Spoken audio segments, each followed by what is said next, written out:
काल एक अजीब गोष्ट झाली.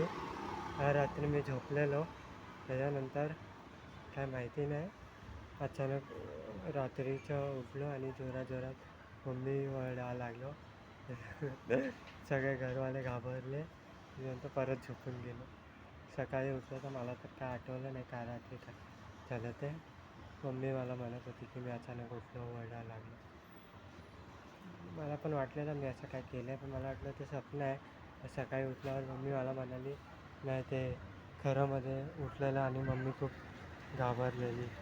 असं काहीतरी झालेलं, काय माहिती काय झालेलं. तर खूप थकलो असेल, त्याच्यामुळे सगळं होत असेल. तसं आज हे 17 तारीख आहे, तर आता शनिवार आहे आज 17 मे. तर आता म्हणजे आंब्याचा मोसमच चालू आहे. आंबे तर खूप खायला भेटतात. घरी पण माझ्या खूप पडले आहेत आंबे. तर सगळं ठीक चाललं आहे. आता उद्या रविवार आहे, तर मम्मीला सोडायला म्हणजे माझी मम्मी आणि माझे भाऊ गावाला जाणार आहे. तर त्यांना शेतीमध्ये सोडायला जायचं आहे. आता मी किती सकाळी 8:30 वाजता येतो कामावर आणि रात्री 8:30 वाजता जातो. तर उद्या मग हाफ डे करावं लागेल, म्हणजे लगभग 2:30 वाजता दुकान बंद करावं लागेल. कारण की मम्मीला सोडायला पण जायचं आहे. तर यात प्रॉब्लेम आहे काय की दुकानात कोण आहे नाही, आणि ज्याचं दुकान आहे तो आता गावाला गेला आहे. तर त्याला उद्या किंवा आज रात्री फोन करून त्याला सांगावं लागेल. कारण की माझ्या मम्मीला अरे भावाला दादरवरून कसं जायचं ते समजत नाही, आणि त्यांना एकटं जायला भीती पण वाटते. माझी बहीण पण कामाला जाणार आहे, तर मलाच सोडायला जावं लागेल. काही नाही, जाईन मी, एवढं तर करूच शकतो.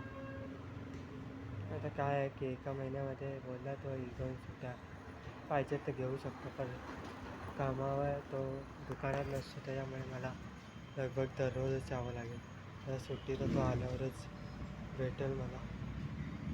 पण आता इमर्जन्सी आहे तर घ्यावी लागेल मला सुट्टी. तसं ना आता मे महिन्यामध्ये सगळे फिरायला जातात उन्हामध्ये, शीमध्ये वगैरे चांगल्या जागी जातात. तर मीच कुठे गेलो नाही आणि मला गरज पण नाही. आता मला वाटलं तर जाईल, आता तर गरज नाही आहे मला फिरायची.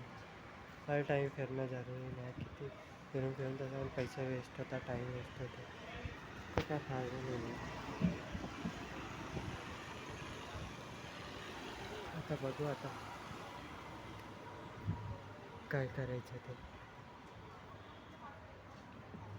आज मी लंच पण मी घरून आणतो, कारण की इकडे खाल्लं तर स्वतःच्या पैशाने खावं लागते. चाय पण नाही भेटत, सगळं स्वतःच्या पैशाने.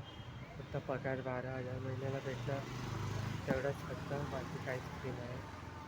मग ते जो पगार भेटतो त्याच्यातला अर्धे पैसे तर त्याच्यामध्येच जातात.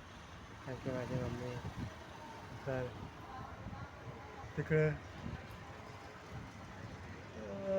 सरला थांबते, तर इथं कोण नसते, अर्धे पैसे त्याच्यातच जातात.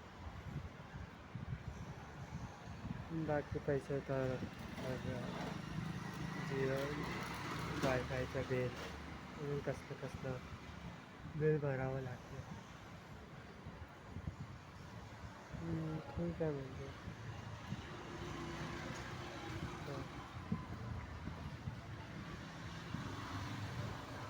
एवढं तर होतेच. बाकी आता ते सगळं ठीकच चाललं. आणि थोडा कामावर आलो आहे, आता 1-2 गाडी आली आहे, आता बघू